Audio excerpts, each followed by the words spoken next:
Հանուն Հոր և Որդու և Որդու Սրբո ամեն։ Եվ ես քեզ ասեմ, դու ես վեմ, և ի վերա այ դրվիմի շինեցիդ զեկեղեցիմ, և դրում դժոխոց ըզնա մի հաղթարեսցեմ։ Եվ ես քեզ ասում եմ, որ դու վեմ ես, և այդ վեմի վրա պիտի շինեմ իմ եկեղեցին, ու դժոխքի դռները այն չպիտի հաղթահարեն։ Սիրելի եղբայրներ և քույրեր ի Հիսուս Քրիստոս, այսօր եկեղեցական տոնացույցում հինան շրջանի 3-րդ կիրակին է, որ կոչվում է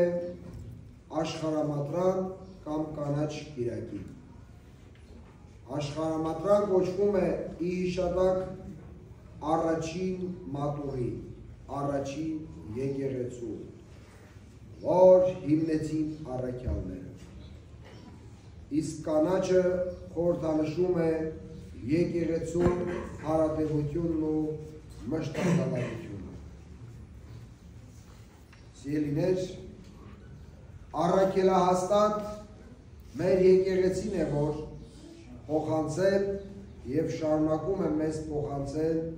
մեր Տեր և Փրկիչ Հիսուս Քրիստոսի ճշմարիտ վարդապետությունը։ Դա անսասան է, քանի որ Քրիստոսն է եկեղեցու գլուխը։ Եկեղեցուն կարող են որոշ մարդիկ մերժել, մարդկանց հիմնած կազմակերպությունները, մարդկանց հեղինական գաղափարախոսությունները, մարդիկ կարող են իրենց ականջները խցել, որպեսզի չլսեն նրա ձայնը, կարող են չմտնել և չերկրպագել Աստծուն, չմասնակցել արարողություններին, սակայն այս ամենով հանդերձ եկեղեցին շարունակում է մնալ սուրբ ու զորավոր և միշտ շարունակում է կանգուն լինել։ Երբ որ մարդը մերժում է եկեղեցին, հրաժարվում է հավատալ Աստծուն, նա հրաժարվում է ընդունել իր հոգու փրկությունն ու իր երջանկությունը, որովհետև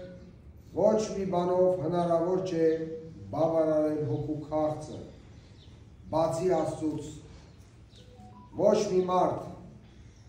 հարազատ լինի թե օտար, սիրելի թե ծնող, ամուսին թե ընկեր, չի կարող մարդու հոգում փոխարինել Աստծուն։ Ոչ մի աշխատանք չի կարող լրացնել հոգևոր կյանքի ու ճշմարիտ հավատքի բացը։ Ոչ մի տեսակի հանգիստ ու ճանապարհորդություն չի կարող իսկապես խաղաղություն և հոգևոր հանգստություն պարգևել, ինչպես որ սուրբ պատարակներն ու սուրբ հաղորդությունը։ Եվ վերջապես, ոչ մի տուն ունեցված հարստություն ու փառք չեն կարող մարդուն իրական ուրախություն պարգևել և երջանկացնել, որովհետև վիշտն ու փորձությունները, նեղություններն ու աղքատությունը, հիվանդություններն ու գայթակղությունները, վեճերն ու կորուստները ամենուր են, և դրանցից խուսափել, դրանք շրջանցել կամ ազատվել դրանցից այս կյանքում գրեթե անհնար է։ Եվ նյութական արժեքներով դրանք մարդը չի կարող հաղթահարել։ Այդ փորձությունները հաղթահարվում են միմիայն Աստուծով, միմիայն Սուրբ Հոգու շնորհներով և մեր առաքինություններով, համբերությամբ, խոնարհությամբ, հնազանդությամբ, զղջումով, հոգևոր ճիշտ առաջնորդությամբ, միմյանց աջակցելով, անկեղծ սիրով և նվիրվածությամբ, խաղաղությամբ և ներումով, սեփական մեղքերն ընդունելով և խոստովանությամբ, և ոչ թե ուրիշների վրա բարդելով և սեփական անձը արդարացնելով։ Միայն Քրիստոսի մեջ է մարդը գտնում ճշմարիտ ուրախություն, որովհետև միայն Քրիստոս է տալիս ուրախություն և իրական մխիթարություն, որովհետև Քրիստոս այնտեղ ճշմարիտ ուրախություն և դրախտային ցնծություն կա։ Ովքեր հեռու են Քրիստոսից, չունեն իրական ուրախություն։ Նրանք կարող են երազել, կանեմ այս ու այն, կգնամ այստեղ ու այնտեղ, գուցե նրանք պատիվ ու հարգանք ստանան, տրվեն զվարճանքների և դրանց ուրախություն ապրեն ու վայելեն, բայց այդ ուրախությունը չի կարող լցնել նրանց հոգիները, և այդ ուրախությունը հոգևոր ուրախություն չէ, այլ նյութական է, աշխարհիկ և աշխարհիկ ուրախություններով մարդու հոգին չի լցվում, և նրա սիրտը մնում է դատարկ։ Սողոմոն ասում է. ինձ համար ապարանքներ շինեցի, ինձ համար այգիներ տնկեցի, ոսկի կուտակեցի, ինչ որ աչքս ուզեց, ինձ չզրկեցի, և ահա ամեն ինչ ունայն է։ Եվ իսկապես Քրիստոս է, որ չի լքում մեզ, միշտ մեզ հետ է, միշտ զորացնում, մխիթարում, ուժ է պարգևում և ներում է մեր մեղքերը ու թողություն է տալիս։ Այս երկրային կյանքում օգնում է երկնային արքայության հասնելու համար։ Զարդարում է մեզ առաքին իր նամակում ասում է. Աստծո հիմարն ավելի իմաստուն է, քան մարդկային իմաստությունը, և Աստծո տկարն ավելի զորեղ է, քան մարդկային զորությունը։ Այո, սիրելիներ, հավատքն է, որ զորացնում է մարդուն, և հավատքի պակասն է, որ ընկճում ու թուլացնում է մարդուն։ Ահա թե ինչու ենք ասում, որ մարդը ճշմարիտ հավատք ունենալու համար, ճշմարիտ ուղուց չշեղվելու համար պետք է վստահի եկեղեցուն։ Ոչ անհավատի կյանքով ապրի և ոչ էլ հարի աղանդներին ու թյուր հավատք ունենա։ Այո, եկեղեցին է, որ դարեր շարունակ կատարում է իր առաքելությունը, սովորեցնում է սուրբ գրային ճշմարտությունները, խաղաղեցնում և ճիշտ ճանապարհով ուղղորդում է մարդկանց, ցույց է տալիս ճիշտ ուղին և մոլորյալին փորձում է դարձի բերել,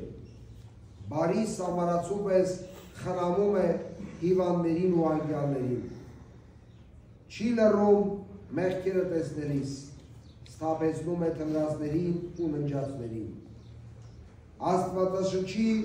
խորհուրդներն է բացում մեր սրտի ու մտքի առջև,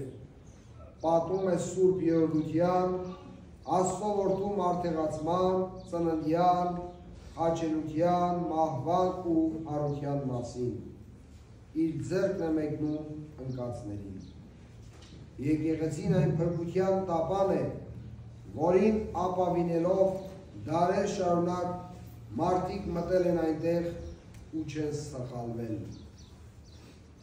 Մինչդեռ շատերն են եկեղեցուց դուրս փորձում մարդկանց հրամցնել Աստվածաշնչի սերտորություն, բայց չմոռանալ, որ եկեղեցու ուսմունքը հիմնված է Քրիստոսի ճշմարիտ վարդապետության վրա, և Սուրբ Գրքի մեկնությունները գրվել են եկեղեցու սրբակենցաղ հայրերի կողմից, հարատև աղոթքներով և Սուրբ Հոգու շնորհներով, և ոչ թե ինքնահնար են,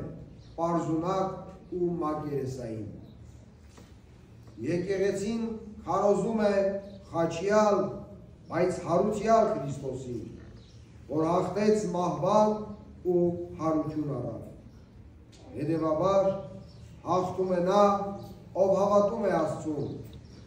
անկախ նրանից, թե ինչ տեսակի մահվան աշխարհից կհեռանա։ Հովհաննես Առաքյալի նամակում ասվում է. «Եվ այս է այն հաղթությունը, որ հաղթում է աշխարհին, մեր հավատքը։ Եվ ով է, որ հաղթում է աշխարհին, եթե ոչ նա, ով հավատում է, որ Հիսուսն է Աստծո որդին»։ Աստծուն հավատացողը անկախ իրավիճակից իր կյանքը վստահում է Աստծուն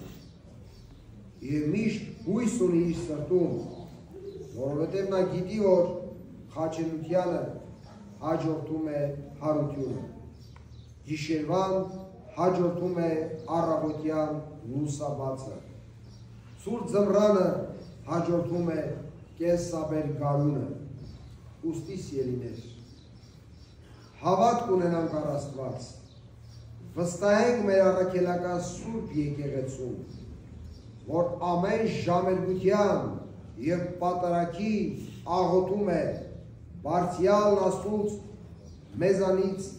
յուրաքանչյուրի համար խնդրում կյանք, արևշատություն ու մեղքերի թողություն։ Եվ հիշում է թե ողջերին և թե ննջեցյալներին, թե ապաշխարողներին, ճանապարհորդներին, հիվանդներին, առաջնորդներին, զինվորականներին ու Աստծուն խնդրում բոլոր նրանց համար, ովքեր փորձության մեջ են և նույնիսկ չեն գիտակցում,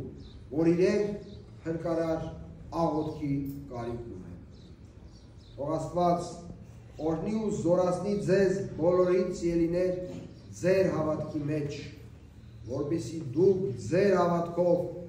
շեն ու անսասան պահեք Աստվածահաստատ մեր սուրբ եկեղեցին։